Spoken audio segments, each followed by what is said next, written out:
Power star Pawan Kalyan గురించి, ఆయన following గురించి ప్రత్యేకంగా చెప్పుకోనక్కర్లేదు. కేవలం ఆయన యాక్టింగ్తోనే కాకుండా మంచి మనసుతో కూడా కోట్లాది మంది అభిమానుల్ని, ఫాలోవర్స్ని సొంతం చేసుకున్నారు పవన్ కళ్యాణ్. ప్రజలకు మంచి చేయాలనే ఉద్దేశంతోనే 2 చోట్ల పోటీ చేసి ఓడిపోయినా వెనకడుగు వేయకుండా ప్రజాక్షేత్రంలో నిలబడి రీసెంట్గా జరిగిన ఏపీ ఎలక్షన్స్లో మళ్ళీ పోటీ చేసి ఘన విజయం సాధించారు. ఇదంతా పక్కన పెడితే పవన్ అంటే పడని వారు సోషల్ మీడియాలో ఈయనపై పలు కామెంట్లు చేస్తున్నారు. అవేంటో ఇప్పుడు చూద్దాం. బద్రీ చిత్రంలో పవన్ కళ్యాణ్ అండ్ తన మాజీ భార్య రేణు దేశాయ్తో కలిసి నటించిన విషయం తెలిసిందే.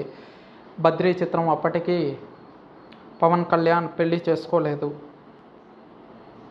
కెరీర్లో మంచి అవకాశాలు దక్కించుకునే సమయంలోనే రేణు దేశాయ్ పవన్తో ప్రేమలో పడి వివాహం చేసుకుంది. ఇక సినిమా అవకాశాలను కోల్పోయిందంటూ జనాలు చర్చించుకుంటున్నారు. అలాగే అక్కడమ్మాయి ఇక్కడబ్బాయి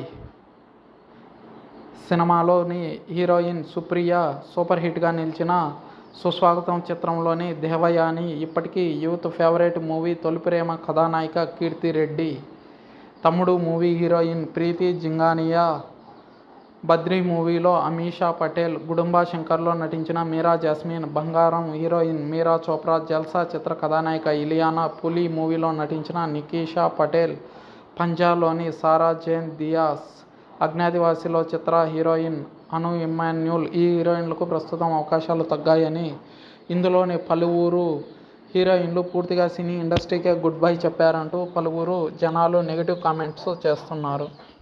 పవర్ స్టార్ పవన్ కళ్యాణ్ ప్రస్తుతం ఆంధ్రప్రదేశ్ డిప్యూటీ సీఎంగా బాధ్యతలు నిర్వహిస్తున్న సమయంలో ఆయనపై నెగిటివ్ కామెంట్స్ ప్రచారం చేయడం కేవలం రాజకీయ లబ్ధి కోసమే అని, దీనికి డబుల్ మీనింగ్ వచ్చేలా పవన్ కళ్యాణ్ కారణంగా బలైంది ఇండస్ట్రీలో కేవలం రేణు దేశాయ్ మాత్రమే కాదండోయ్, పెద్ద లిస్టే ఉందంటూ ప్రచారం చేస్తున్నారు.